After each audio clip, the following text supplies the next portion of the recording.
O verão catalão trouxe mais do que sol, trouxe esperança aos torcedores barcelonistas. Isso porque depois de faturar o doblete logo no primeiro ano sob o comando de Hansi Flick, o Barcelona espera alçar voos ainda mais altos na temporada que marcará o seu regresso ao Camp Nou. E antes de me debruçar um pouco mais sobre esse tema, eu gostaria de pedir a gentileza para que você já deixe aí o seu like, se inscreve no canal se ainda não for inscrito e me conta aí nos comentários. Será que o Barça conquistará mais do que a Espanha na próxima temporada? Vamos debater.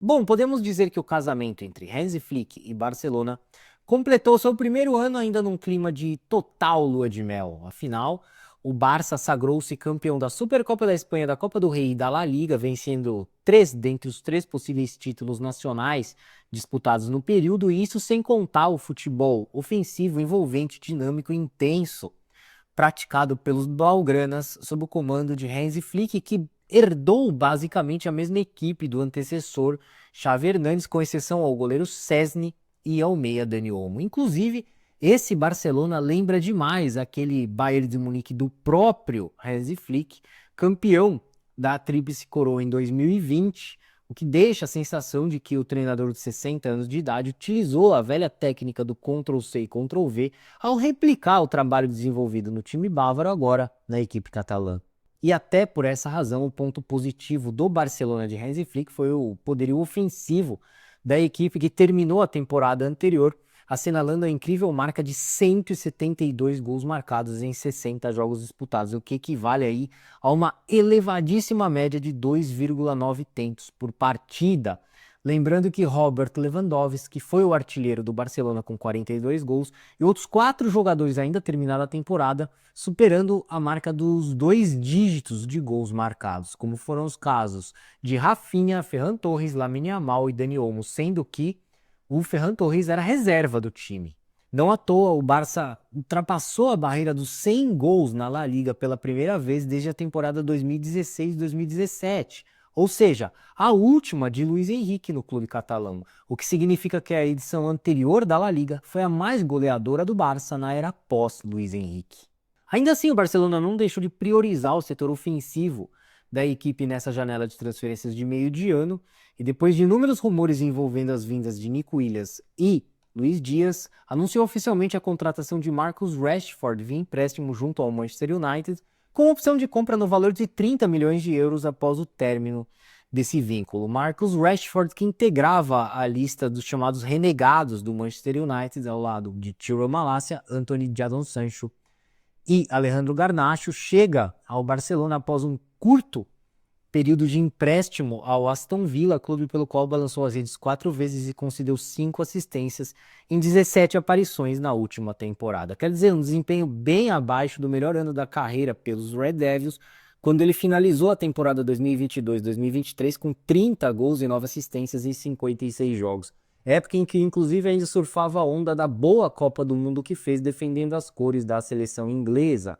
Deste modo, é correto afirmar que Marcus Rashford não vive uma boa fase na carreira, há pelo menos 2 anos. Muito tempo, e é exatamente por esse motivo que eu notei a enorme insatisfação por parte dos torcedores do Barcelona quando postei recentemente um artigo sobre a contratação do Marcus Rashford nas redes sociais, né? O que é algo absolutamente compreensível em meio a essa queda de rendimento por parte do atacante inglês nas últimas temporadas. Porém, é importante destacar que o Rashford, que vestirá a camisa 14 no Barcelona, que um dia já foi de Johan Cruyff e Thierry Henry, chega para ser reserva na equipe de Hansi Flick, né? Ele não ocupará o lugar, por exemplo, de Robert Lewandowski, Rafinha e tampouco Lamine Yamal.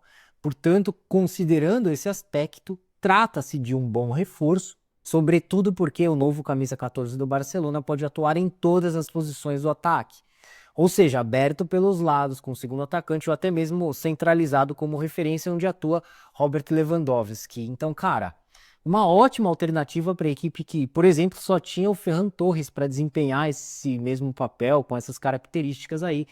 até a última temporada. E curiosamente eu peguei algumas informações no site Transfer Market que explicitam isso muito bem. Por favor, edição, coloca aí na tela para mim. Está aí.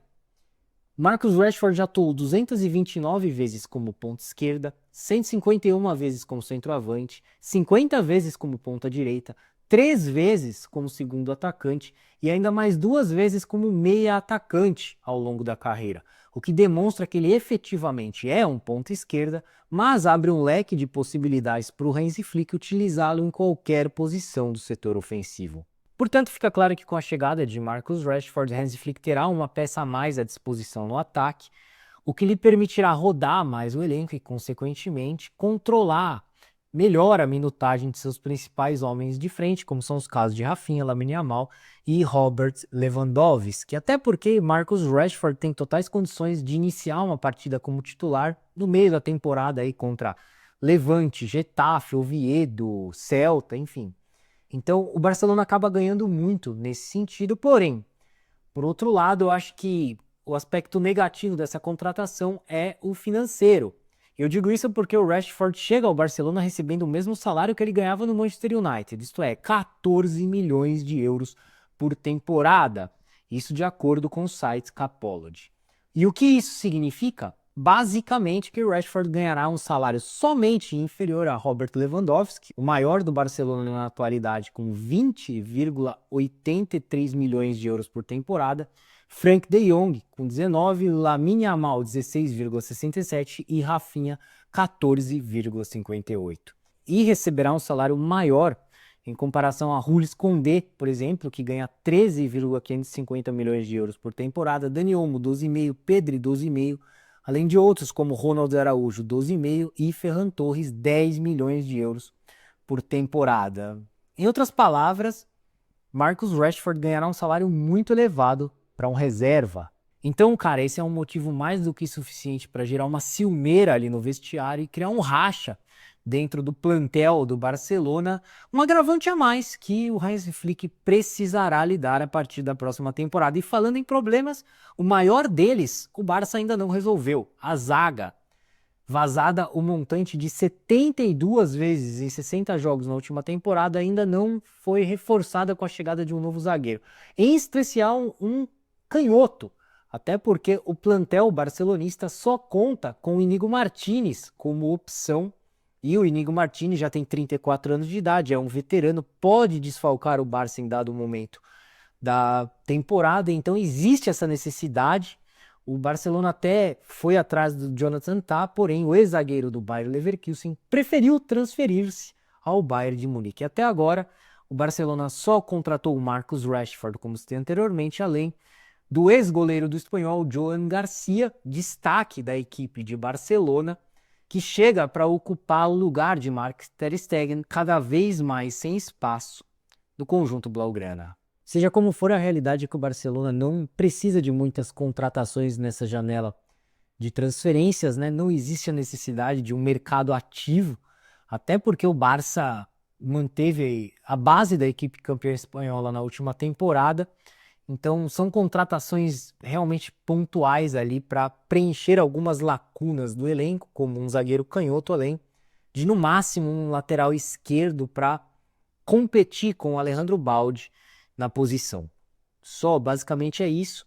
E você que acompanha o meu trabalho aqui no canal sabe que eu não analiso jogos de pré-temporada, pois eles significam pouco ou quase nada. Mas essa pré-temporada realizada pelo Barcelona lá na Coreia do Sul já expõe a necessidade de Hansi Flick ajustar o setor defensivo do Barcelona de forma urgente, haja vista os 3 gols sofridos pelo Barça contra o modesto Seul FC, o que demonstra que os oponentes, por mais fracos que sejam, continuam encontrando inúmeras facilidades para balançar as redes do Barcelona, algo que foi bastante comum na última temporada, principalmente contra-atacando, né? O Barcelona acaba deixando muitos espaços, buracos ali na defesa. Em contrapartida, como ponto positivo, eu destaco o lateral Geoff Torrentes, que embora não esteja 100% maduro, vem se mostrando uma ótima alternativa ao titular Alejandro Baldi. Por sinal, mais uma cria de La Masia surgindo no Barcelona. Então, cara, com Geoff Torrance em ascensão, se destacando aí na pré-temporada do Barcelona, a tendência é que ele seja realmente promovido ao elenco principal, o que abriria a possibilidade para Hansi Flick utilizar o lateral esquerdo de Gerard Martin como reserva imediato do Inigo Martínez, aproveitando sua boa estatura, sua velocidade e força física. Na verdade, compensando as deficiências ofensivas do Gerard Martin com as suas qualidades defensivas. O que se subentende que o Barcelona encontrou dentro do próprio elenco o zagueiro canhoto que ele tanto procurava. Pelo menos essa é a minha impressão.